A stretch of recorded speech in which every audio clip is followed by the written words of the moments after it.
שלום, שמי ערן תירוש, יושב ראש העמותה למורשת מלחמת העולם הראשונה בישראל.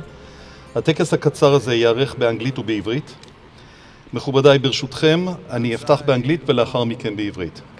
שלום. My name is Eran Tirosh, and I'm the chairman of the Society for the Heritage of World War I in Israel.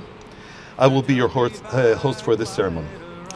We gather here today at the Ottoman railway station of Btzemach, representative of enemies of the past, allies of the present, to honor the Battle of Btzemach, fought right here 102 years ago. התכנסנו כאן היום בתחנת הרכבת העות'מנית של צמח, נציגים של אויבי העבר ובני הברית היום, כדי לכבד את קרב צמח, אשר התרחש במקום זה בדיוק לפני 102 שנים.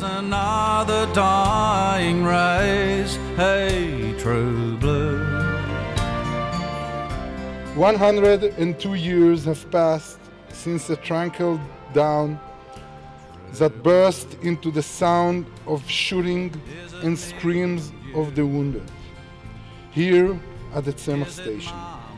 102 years have passed since that battle, considered the last cavalry stand in history.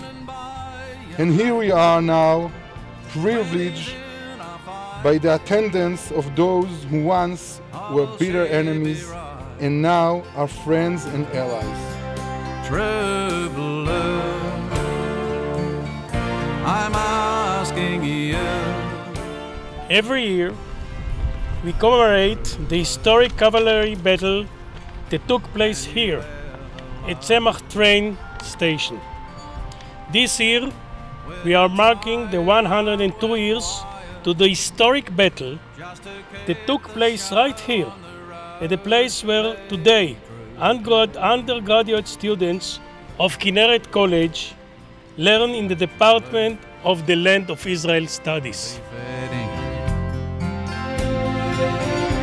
Is your heart still there? The actual battle here was fought on the 25th of September 1918, and during the Battle of Sharon, which together with the Battle of Nablus formed the set-piece Battle of Megiddo from the 19th to the 25th of September in the last months of the Sinai and Palestinian campaign of First World War. So it was a seminal moment.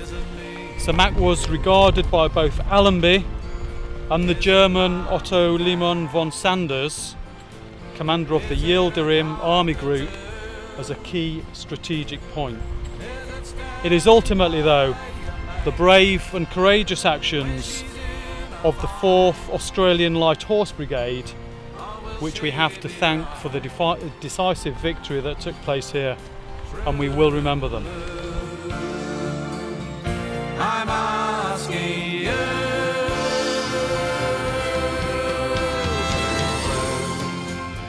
Today, as we stand here on the shores of the Kenneret, we commemorate the sacrifice made by the Australian troops who fought here during the Battle of Semakh 102 years ago. Semakh was the scene of a short action between the Australian Light Horse and a mixed force of Turks and Germans. But it was of significance because of this very location on the strategically important Damascus railway line. The 4th Australian Light Horse Brigade charged towards the town of Semakh after approaching from the south before dawn.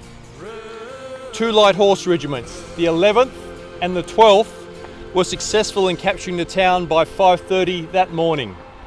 For all of us who serve today, it is our duty to remember the sacrifices made by Lieutenant Farlow and the other brave men who fought here 102 years ago. Their story and their legacy is ours to carry forward, lest we forget. The First World War was, with the exception of the 30 Years' War, the last war in which more soldiers and civilians were killed. It is hard to understand why the world had to endure 4 years of slaughter when in November 1914 it must have been obvious to the German High Command that the war could not be won anymore. But contrary to better knowledge, the total mobilization of the financial, technical, human, ideological and scientific resources followed. Durable slogans of the worst cultural chauvinism were produced until the end of the war, so that in the end no one knew why the war actually had been lost. Hey, true blue.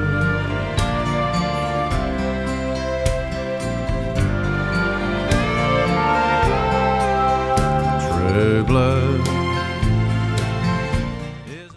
Hello, I'm Chris Cannon, the Australian Ambassador to Israel.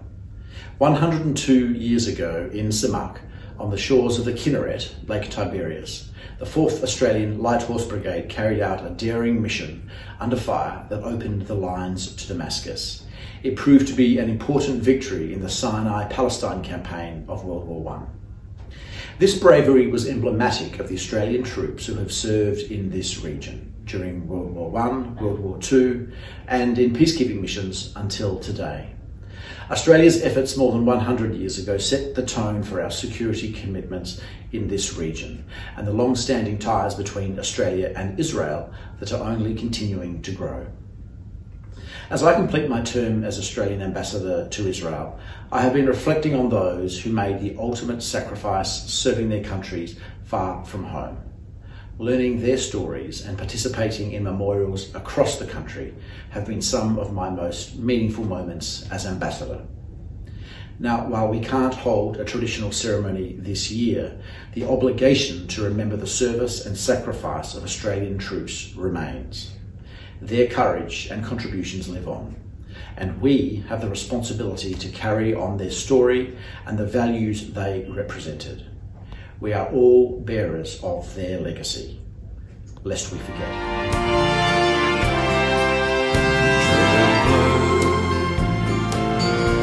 Is it me and you? Is it mom and dad? Is it a cockatoo? Is it Stan?